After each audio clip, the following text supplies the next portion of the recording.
I feel like also when you talked about visitors to your farm, um, the way you describe the things that they would see there, like you get it's such a sensory rich experience.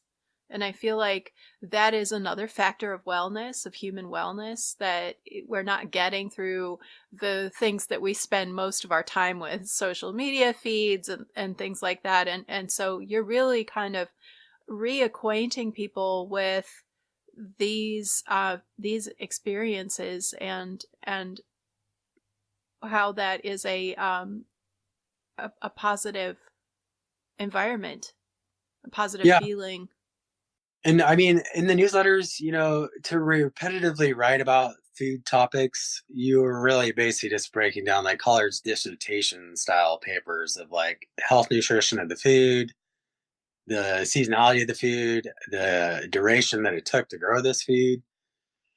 So you're putting accountability onto that system. And when you start to write about it like that, like the presence that I try to give people is like you can almost like smell, taste, and see this menu coming together as a passenger eye view of like the process and what you're looking at.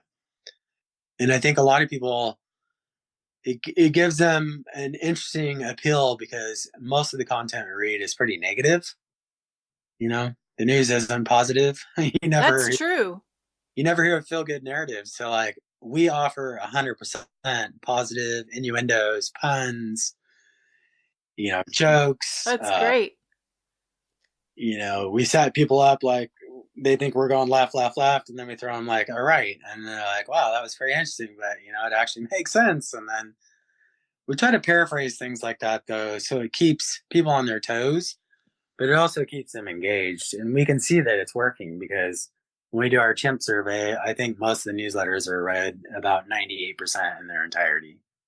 And really all it is I'm just telling the truth. It's like, we're pulling up to Gates Farm, and this is what it looks like. There's 4 hoop houses here, and the fields are covered in this cover crop. And then the rows are, situated between the cover crop rows. And then we like walk it through, like what they're going to get, and then how to cook that food. Yeah. We're basically given the full set and setting.